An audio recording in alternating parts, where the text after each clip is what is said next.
जय माताजी किसान मित्रों भाइयों खेडूत भाइयों ने जय माताजी। हमारा दादा से नागर दादा गाम पीपળી આલા ખાચરની 31ના દિવસે બધો વરસાદનો આગાહી આપે છે પોતે અને ઘણું બધું જાણકારી આપે છે કે આટલા દિવસે વરસાદ થઈ જ જાય છે અને હજી સુધી તો આવી ગયો છે મારી સાંભળણમાં લગભગ 25 વર્ષથી મારી સાંભળણમાં આવી ગયો છે કે દાદા આગાહી આપે ને વરસાદ આવી જાય। મને આજે 31 છે અને આજે દાદા એક હરિયાનો પ્રયોગ કરવાના છે તો એ પ્રયોગ માટે આપણે જોવાનું છે કઈ રીતે બધું છે। અહીંયા જુઓ તમે આ દાદાએ હરિયો મૂકી દીધો છે એટલે હરિયો નથી મળ્યો એટલે કોશ ખોડી દીધી છે। હવે 31ના દિવસે 12 વાગ્યે તમારે જોઈ લેવાનું કે આ પડછાયો જોવાનો છે। આ પડછાયો રહ્યો ને કેટલા ઇંચ છે ને એ જોવાનો છે આપણે। તો જેટલા ઇંચ થાય એટલા પાછળ એક મીંડું લગાડી દેવાનું। કેટલા વાગ્યા દાદા? 12 વાગ્યા?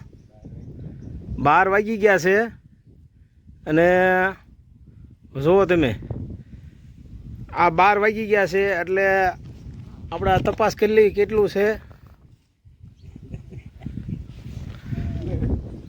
4 ઇંચ જેવું થાય છે।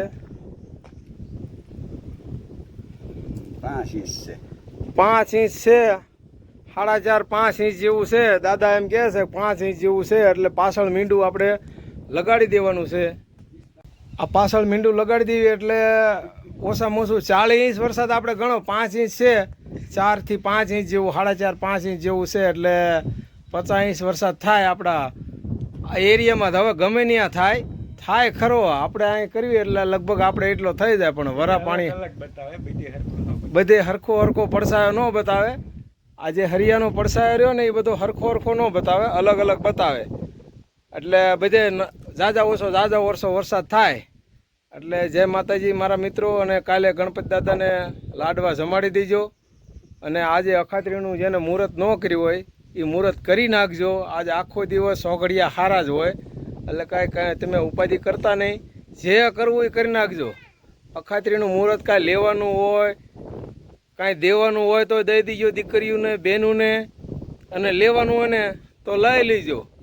અને હારા જ છે આજે સોગડિયા બધા મુહૂર્ત જે કાંઈ લેવાનું હોય, ટ્રેક્ટર લેવાનું હોય, જીસીબી લેવાનું હોય, હાથી લેવાના હોય ખેડૂત ભાઈઓને તો બધું લઈ લેજો। તો જય મારા વાલા મિત્રો, જય દ્વારકાધીશ, જય સિયારામ, જય ગુરુદેવ, જય ગુરુ મહારાજ, જય સિયારામ।